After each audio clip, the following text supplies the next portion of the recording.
A todos y bienvenidos al Informe Antiburbuja. En esta sección vamos a hablar de quizás una de las áreas más importantes, en mi opinión. Estamos empezando el año 2022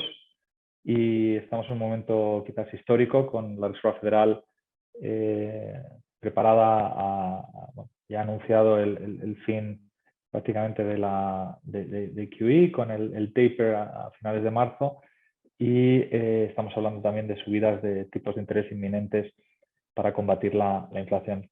En esta sección vamos a hablar de tipos de interés, de cuánto pueden subir los tipos, cuándo y muchas implicaciones derivadas de este cambio de tendencia que básicamente es un ciclo, en principio a largo plazo, pero vamos a ver. Para ello, empezar viendo un poco la historia, ¿no? Que hemos visto cómo los bancos centrales han recurrido a estas políticas monetarias sin límites para resolver problemas, ¿no? Que digo, print your way out of the problem. Y lo han hecho con medidas que en principio eran temporales, pero que siempre acaban siendo permanentes, bajando tipos de interés a cero, imprimiendo dinero a través de quantitative easing, manipulando los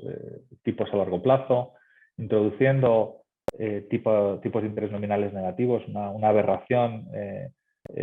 para la teoría clásica, hablando de un ambiente, un mercado de represión financiera con tipos de interés altamente negativos en términos reales, ajustados por inflación, en el que no solamente han estado comprando su propia deuda, el gobierno, bolsillo izquierdo presta el derecho, sino que además hemos estado comprando otros activos, como pueda ser crédito o bolsa,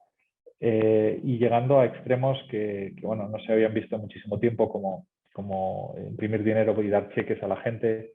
y claramente pues continuando con una dinámica de batalla de monedas y comercial. Y al final, como diría Voltaire, la política monetaria sin límites, pues el papel moneda acaba convergiendo a su valor intrínseco, ¿no? que es el papel. Y digamos que esto creo que es muy relevante donde estamos hoy, ver un poco de perspectiva histórica, y creo que este gráfico muestra claramente lo que está pasando, ¿no? Durante los últimos 20 años o más, pues eras una vez, teníamos un mundo de tasas nominales. Estos son en azul los tipos de interés, los Fed Funds a corto plazo, contra en blanco el tamaño del balance de los bancos centrales. Y vemos pues que eras una vez, teníamos los tipos al 6,5, se produjo la burbuja del .com, nos llevó al 1%, se produjo la venganza de la vieja economía, ¿no? Con China y otros volviendo muy fuertes, que nos llevó a una normalización de tipos cercano al 5,5, y se produjo la crisis, digamos, en aquel momento del 2008 con Lehman y demás, que nos llevó a una crisis, bueno, a medidas sin precedentes en mucho tiempo, como era introducir los tipos a cero o imprimir dinero a través de QE1, que tenía como objetivo, pues, digamos, cubrir el agujero dejado por estos productos financieros y las hipotecas y demás en los bancos, particularmente de inversión. Este proceso siguió con un QE2 y de forma un poco clara se produjo la crisis europea unos años más tarde, en mi opinión, en gran parte debido al efecto que tuvo la devaluación competitiva del dólar y del yuan, que estaba anclado al dólar, y con un euro muy fuerte y una pérdida de competitividad y demás, unida a otros factores, y hubo una crisis europea. Estados Unidos, un poco embriagado, digamos, de su éxito con QE, sigue y se mete en una tercera fase, el famoso QE Infinity, hasta que llega un punto en el que deciden, bueno, empezar a retirar estos incentivos Interesantemente, la primera subida de tipos de interés tarda bastante en producirse y el balance está bastante estable hasta que, bueno, llega un punto en el que se empieza a producir el famoso QT o Quantitative Tightening, en el que se empieza a reducir el tamaño al no rolar cierta deuda. Y digamos que estas subidas de interés que llegaron a un 2,5, en aquel momento pues estaba el mercado telegrafiando prácticamente subidas hasta el 3,5, pero ocurrió el cuarto trimestre del 2018. Aquellos que no lo recordáis, pues se produjo una caída muy fuerte en los mercados. Empresas como General Electric o Ambev, o gente que había tenido una expansión muy fuerte con mucha deuda, estaba prácticamente en bancarrota, y se produjo pues una respuesta de emergencia en Navidades que llevó a una bajada muy rápida de tipos de interés, a un aumento de la liquidez, y digamos que se salvó un poco el tema, pero es importante ver que tuvimos que bajar los tipos al 1,5, y esto es antes del COVID, ¿vale? El capítulo del COVID ya nos abre una respuesta sin precedentes, vuelven a bajar los tipos a cero, una subida prácticamente vertical en el balance, muchísimo mayor, mucho más rápida y mucho más expandida que lo que ocurrió después de la crisis del 2008, y digamos que se plantea una situación que al final, ante la recuperación de los mercados y demás, y del empleo y la actividad económica, pues lleva a la Reserva Federal a decidir que es el momento de cortar el QE y empezar a subir tipos. Vamos a ver también una perspectiva histórica, añadiendo una dimensión más. En azul vemos los Fed Funds, pero hemos añadido aquí en verde, amarillo y naranja los tipos a medio y largo plazo, 2, 10, 30 años. Y lo que vemos es que, en cierto modo, érase una vez un mundo en el que los tipos eran muy altos, pero en cierto modo los tipos a largo plazo te daban una indicación del techo, ¿no? Hasta dónde podíamos normalizar las cosas. Esto se mantuvo más o menos después de la recuperación del .com, pero vemos ya claramente cómo en un mundo post-GFC, la crisis global, y entrando en el 2018, vimos cómo los tipos a largo plazo sobreestimaron, en cierto modo, la capacidad del mercado de absorber subidas de tipos de interés. En ese sentido, como comentábamos antes, el mercado pues sufrió estas grandes caídas, y ahora mismo estamos en una situación un poco parecida, en la que, en mi opinión, estas subidas pueden dar lugar a un nuevo cuarto trimestre del 2018, pero muchísimo mayor por el tamaño de las valoraciones, burbujas, deuda, etcétera. Sin embargo, el mercado está prediciendo un poco unas subidas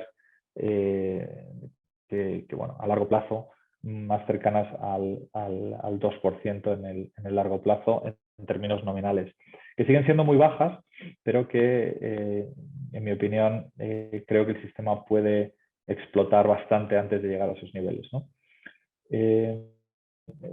Interesante ver la evolución de los tipos desde la perspectiva de la Fed, donde lo ven. Estos son los famosos dots o puntos, donde cada punto refleja el voto, o más bien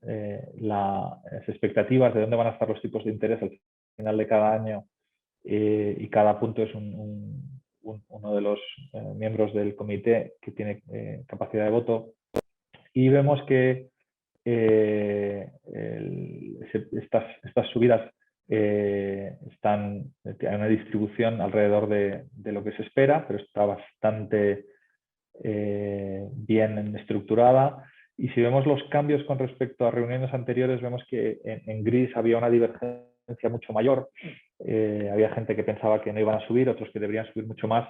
Y, en cierto modo, lo que se ha producido es una convergencia grande en lo que es la subida de tipos en los plazos, digamos, antes, ¿no? Vemos, por ejemplo, aquí las expectativas que había de mercado ahora, y sobre todo mirando también a largo plazo, vemos de forma curiosa cómo este terminal rate, este nivel al que los pueden llegar a subir los tipos, pues lleva al 2,5 durante bastante tiempo, pero vemos claramente esta tendencia muy bajista durante la última década en un proceso, yo creo que es por construcción casi inevitable, ¿no? Por el aumento de deuda y la incapacidad de normalizarla cuando las cosas van bien. Quizás esto viene de la mano de la otra pata, ¿no? Que es la expansión fiscal sin límites, intentar resolver los problemas a través de deuda. Y esto pues tiene muchas dimensiones, ¿no? El gasto, la deuda, los impuestos, los bailouts cuando salvas a las empresas, los cheques a la gente con dinero impreso, etcétera, etcétera, etcétera, ¿no? Incluso los aranceles y demás. Todo esto al final tiene un coste, el imprimir dinero, deuda, etcétera, pues claramente transforma el problema en inflación, algo que los bancos centrales quieren, es en cierto modo su amigo, pero es un amigo delicado porque en un mundo de inflación baja, básicamente los bancos centrales mantienen el control, en un mundo de inflación alta la pierden. Lo que hemos visto es que ya una posición histórica de mantener la inflación por debajo del 2% se transformó en una media del 2% y esto nos ha llevado a una explosión de la inflación. Los últimos datos al 7%, niveles que no hubiéramos soñado quizás posibles hace no mucho, y que en cierto modo los bancos centrales han comprado nos han vendido esta historia de inflación media y sobre plazos que bueno, les ha permitido pues, crear una impresión de dinero que nos ha llevado a un nuevo plató, a una nueva meseta de la que va a ser bastante difícil bajar. Claramente la independencia en mi opinión no existe, desde el punto de que a los gobernadores los ponen los políticos y hay una relación muy cercana, pero sobre todo también una necesidad de responder a los problemas y la dinámica en la que estamos. Y es claro que la dinámica de inflación-deflación no es unidireccional. Aquí existen también fuerzas deflacionistas muy fuertes, como puede ser la tecnología o la demografía o la sobrecapacidad, las malas inversiones, las burbujas, que los bancos centrales han aprovechado para imprimir más, básicamente.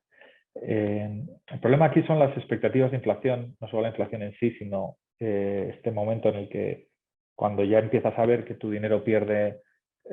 básicamente estás quemándose en el banco o en cash o en renta fija, pues básicamente somos ranas que saltamos del canto monetario y que buscamos alternativas, y esto puede llevar a una situación complicada por muchos motivos, ¿no? Pero esta aceleración de la inflación tiene un impacto gordo y grande en muchas dimensiones, a nivel de márgenes, a nivel de muchas cosas, y nuestros abuelos quizás y otros saben muy bien, o gente en Latinoamérica que estéis escuchando, sois totalmente conscientes de lo nociva que puede ser la inflación y la destrucción. Así que en ese sentido creo que estamos jugando, el daño ya está hecho, las reglas del juego han cambiado y hemos creado un monstruo en el que quizás la inflación al final es la única solución, porque la subida de tipos para combatirla va a ser muy complicada por el riesgo que suponen las burbujas, ¿no? Pero vamos a profundizar un pelín más en un poco la nueva dinámica de los mercados. Érase una vez, pensábamos en retornos en términos nominales, mucha gente todavía lo sigue haciendo, es lo lógico, lo normal, pero lo que importa al final es no solamente el retorno sobre tu dinero, tú puedes ganar un 1000% en la bolsa en Venezuela, que luego la moneda o la inflación te lo come y te lo destruye, ¿no? En ese sentido, en naranja vemos los tipos de interés nominales a plazo, en morado o violeta vemos los tipos reales, es decir, ajustados por la inflación. Y durante mucho tiempo tuvimos niveles de inflación moderada, si consideramos un 2% inflación oficial, moderado. La inflación real es evidentemente muchísimo más alta, pero vamos, es otra historia que creo que es muy relevante también, porque al final nosotros lo que nos importa es lo que tenemos en el bolsillo, lo que nos compran, no la inflación oficial. Pero vemos que durante mucho tiempo el dinero por lo menos rentaba en términos positivos, tanto en nominal como reales. Sin embargo, la crisis europea del 2012 nos llevó a un proceso ya de bajada muy importante de tipos y digamos que empezamos a ver tasas nominales y reales negativas, perdona, reales negativas en dólar en Europa, ambas reales y nominales negativas desde hace tiempo. Pero bueno, la crisis del COVID digamos que ha agravado esto con una situación en la que la gran subida de la inflación pues está haciendo que aunque subamos los tipos de interés, los tipos reales en nuestra opinión seguirán siendo bastante negativos durante mucho tiempo. Y esto es algo muy relevante. Vemos que una perspectiva histórica como las expectativas de inflación dadas por los break-evens de los bonos han subido muchísimo desde la crisis y están prácticamente a máximos en 2 décadas, algo que corre el peligro de acelerarse y por lo cual la Reserva Federal no tiene más alternativa, en mi opinión, que responder. El problema es que como yo resumo la última década, esta transformación de riesgos sin interés de interés sin riesgo a riesgos sin interés hace que las medidas que hemos tomado nos hayan destruido este concepto de interés sin riesgo, ¿no? De risk-free interest. Esto tiene implicaciones, como hemos dicho muchas veces, para la construcción de carteras. Las carteras 60-40 ya no son tales. Las defensas convencionales como la renta fija, el bond o el treasury tienen una capacidad mucho más limitada de defender. Pero quizás para mí es muy importante que las expectativas benignas de crecimiento, de earnings, de márgenes, se están descontando, esos flujos de caja se están descontando a tipos de interés artificialmente bajos. Y el impacto aquí es brutal porque al final con los tipos de interés al cero, el valor presente de $100 a 50 o 100 años es par. Y vemos cómo esto tiene un impacto muy grande en activos de duración elevada, como pueda ser la tecnología, ¿no? Esto lo que ha hecho es esta subida de valoraciones vía tipos de interés artificialmente bajos, en mi opinión, ha creado burbujas sistémicas demasiado grandes para caer, que hacen prácticamente imposible o muy complicado que se pueda revertir el proceso, ¿no? Por lo tanto, creo que la normalización monetaria es un proceso casi de ciencia ficción y veremos si cuánto pueden subir los bancos centrales, algo que Estados Unidos está liderando el movimiento, mientras que Europa, por ejemplo, no tiene intención ninguna de hacerlo porque es consciente plenamente de la problemática y la necesidad de apoyar a gobiernos como el español o Italia comprándose deuda. Si no habéis leído el artículo de mi compañero Alfonso llamado No Premia in Equity Risk Premia, no hay una prima no hay valor añadido, no hay una en el equity risk premia, que es una forma de un modelo que nos permite comparar la bolsa con la renta fija y el crédito. Lo que vemos es que hay una serie de errores convencionales cuando se compara la bolsa, la renta variable con la renta fija, y uno de ellos es simplemente ignorar el efecto duración. Es decir, activos como el S&P, que en nuestra opinión, nuestros modelos tienen una sensibilidad a tipos de interés, una duración de alrededor de 28 o 30 años, o el Nasdaq, que tiene muchísimo crecimiento implícito y una duración de unos 50, se compara con bonos a 10 años, de forma que estamos comparando manzanas y peras, ¿no? La bolsa, que todos estamos de acuerdo en términos absolutos, está muy cara. El análisis de equity risk premium tradicionalmente se utiliza para justificar valoraciones baratas, pero nuestro análisis indica que básicamente está cara tanto en términos absolutos como relativos. Por lo tanto, recomendamos cautela. Uno de los motivos por los que está ahí, los bancos centrales lo defienden, es el efecto riqueza, el wealth effect, que es básicamente la ilusión o la percepción de riqueza. Básicamente, si tú tienes muchos ceros en tu cuenta porque tu cripto o tu bolsa vale mucho, pues quizás gastes más, inviertas más. Sin embargo, es un proceso, es una ilusión, es un espejismo, y este amigo que tienes en el camino arriba se convierte en tu enemigo cuando esto se destruye, ¿no? Y esto es algo muy peligroso que yo creo que el mercado y la Reserva Federal entiende bien, y que es parte del motivo por el cual existe esta dependencia y esta obsesión de la Reserva Federal con los mercados, porque es totalmente consciente de la fragilidad, en mi opinión, y de la importancia que tiene el efecto riqueza. Otro factor relevante, un poco fruto de todo lo que estamos hablando, es otra fuente de demanda brutal ha sido los buybacks, las recompras por parte de empresas que han utilizado aprovechando la coyuntura y valoraciones y el acceso al crédito, pues han hecho recompras de sus activos. También estamos viendo un grado de venta de insiders muy elevado, y estas son consideraciones con vistas a quién compra y quién vende, y cómo se va a sostener esto bajo diferentes circunstancias.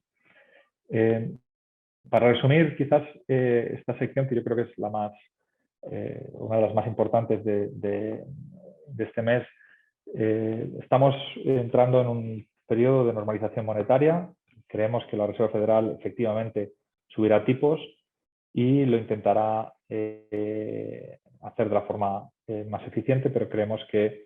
estas subidas van a poner en evidencia las valoraciones excesivas que tenemos, y unido a otros factores como la desaceleración económica, la inflación y otros efectos, creemos que básicamente pueden dar lugar a una Reserva Federal que tenga que, en cierto modo, reducir el ritmo y quizás incluso el tamaño de estas subidas, hasta el punto de que creo que una subida por encima del 1% podría dar lugar a un nuevo evento tipo cuarto trimestre del 2018, pero posiblemente mucho mayor por el tamaño del problema actual. Y personalmente creo que este ejercicio es poco y tarde, pero es necesario, y podría incluso dar lugar, en mi opinión, a una reversión en el momento si el mercado colapsa y requiere esta intervención. Podríamos volver a ver perfectamente el nuevo QE y muy posiblemente incluso yield curve control, que es una forma de imprimir dinero para comprar bonos a largo plazo, que ya se ha hecho en Japón, y que básicamente sería una forma de estabilizar el mercado y, digamos, perpetuar esta dinámica en la que estamos viviendo, de políticas monetarias y fiscales sin límites, que al final darán lugar a un periodo de inflación y crecimiento bajo, y por lo tanto esta inflación, que sabemos es muy negativo. Así que en este escenario consideramos que activos como el oro lo pueden hacer muy bien, y en general recomendamos carteras diversificadas, verdaderamente diversificadas, que combinen estrategias que estén largas y cortas de riesgo, de volatilidad, y con un sesgo alcista a la inflación, evitando activos cortos de inflación como pueda ser el cash, el crédito o la renta fija.